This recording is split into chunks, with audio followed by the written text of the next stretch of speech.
Welcome back for another QNT price prediction analysis, and starting the video by first sharing the long-term Elliot wave analysis here on the QNT chart. You can easily see that in the last bull market, QNT gave us a 4x to the upper side in a move that also gave us the all-time high at around the $429.7 mark. And after seeing the all-time high, we started a bear market where we had been seeing a corrective structure to the lower side in this ABC corrective move here on the charts, in a move that gave us the bear market low at around the $40.1 mark. And after seeing the bear market low, we continued to obey the Elliot wave structures, where you can see that QNT is still obeying the Elliot wave structures, where we first peaked in a 5-wave structure to the upside in a move that gave us a high at around the $229 mark, completing the formation of this larger Elliot wave count 1. And after seeing the formation of that first wave, I now believe that whatever we are seeing at the time of this recording is a corrective structure in the formation of this wave 2. And the minimum target areas for this second wave I have highlighted here on the charts using this red target area, which is an area that I came up with using the Fibonacci's, connecting them from the low of the first wave to the high of that wave 1, giving me a minimum retracement area between the Fib level 0.5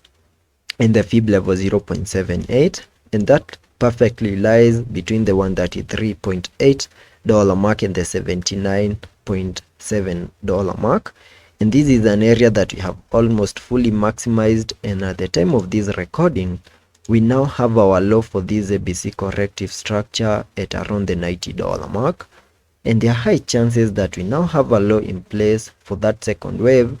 and maybe in the next coming days or maybe months, we can continue gearing up and get impulsive and start that wave 3 to the upper side, which is what we expect after seeing the formation of that second wave,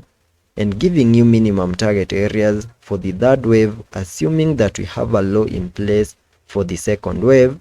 by connecting the Fibonacci's from the low of the first wave to the high of that wave 1,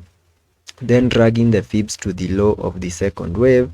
I get a minimum target area for the third wave at the fib level 1.618, and that is at around the $390.5 mark, and that is the minimum that I can expect that third wave to the upper side to do before we can expect a wave 4 and then continue gearing up in the formation of that wave 5.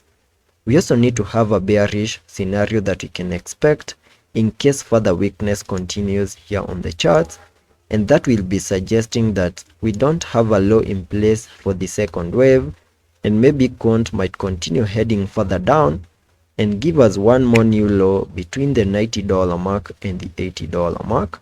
And jumping to the 1 hour chart to explore such scenarios where I have a very nice chart pattern that we have been trading within,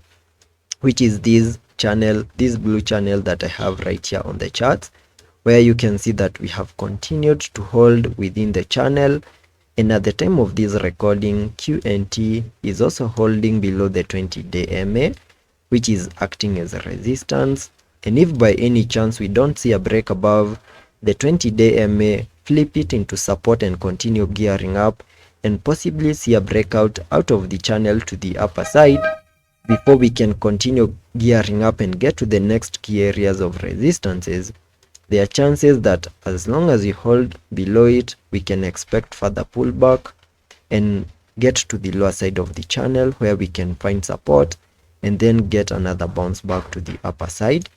But in case we lose that key area of support that is on the lower side of the channel and we break out of the channel to the lower side, then I will be expecting further breakdown where we can now easily get our low between the $80 mark and the $90 mark.